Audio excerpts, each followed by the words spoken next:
వస్తుంది.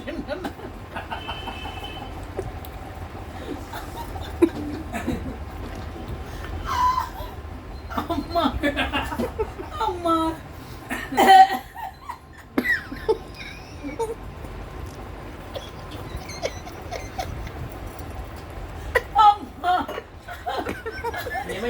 అమ్మంటే అందరూ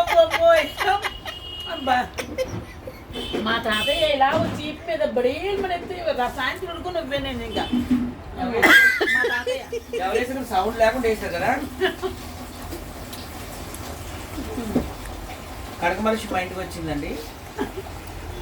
నేనైతే సొరకాయ పులుసు పెట్టాను. నాన్ వెజ్ మానేసామండి. సొరకాయ పులుసులు వదిలేయమ్మా లైవ్ మేమంతా హిందూ ధర్మం కోసం పనిచేసే వాళ్ళం కాబట్టి నాన్ వెజ్ తగ్గిస్తామండి. జీవహింస మేక ఎప్పుడో అకేషనల్లీ తింటాం. పరుపు రాసినట్టు ఫస్ట్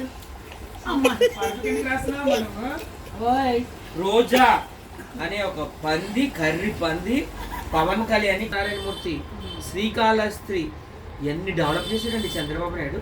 వైజాగ్ చూడండి కానీ అమ్మో ఆయన డెవలప్మెంట్ అసలు మా అమ్మ వాళ్ళు ఉండదు. ఇంకా ఒక లక్ష్మమ్మ అని అందరికీ తెలుసు. ధర్మం న్యాయం మాట్లాడుతుంది. సరే న్యాయం ఉంటే ఆ పక్క వెళ్తాను. క్యాష్ ఇచ్చిన నువ్వు 10,000 ఇచ్చినాను. ఇప్పుడు రాజు 3,000 ఇవ్వాలండి. బాబా అమ్మాయి ఒట్టిగా 3,000 అండి. నెల అయిపోతుంది. నేను పస్తులు ఉంటున్నాను. మరి ఇంట్లో నాకు కొంతమందిని అప్పులు అడిగానండి. అవి తెచ్చుకు తింటున్నాను. మరి వేసుకోండి మీరు ఒకసారి. మీరందరూ చెబుతున్నారు వాడు ఇచ్చినప్పుడే మీరు ఎక్కడ బండి అంటే అక్కడ అయ్యో అందట్లేదు లొకేషన్ అమ్మ అక్కడ ఇస్తాను అన్నాడండి. పిచ్చుకున్న కదండి నేను నమ్మాను. అక్కడికి వెళ్ళాక అయ్యో ఆ కార్లు వెళ్తా అవుతుందమ్మా అంటున్నాడండి. అది నమ్మాను. ఇంటికి వచ్చాక అయ్యో అవ్వట్లేదు అంటున్నాడండి. ఏం చేయనండి ఈసారి అలా కాదండి. ఫస్ట్ పేమెంట్ కొట్టుకున్నాక అప్పుడు నేను కాలు బయట పెడతానండి. పిలిచాడా పిలుస్తాడు. లేదంటే నేను ఇంకో ఛానల్ కీప్ చేసుకున్నాను. ఆ ఛానల్లో పెట్టుకుంటాను. బిర్యానీ పెట్టుకుంటాను.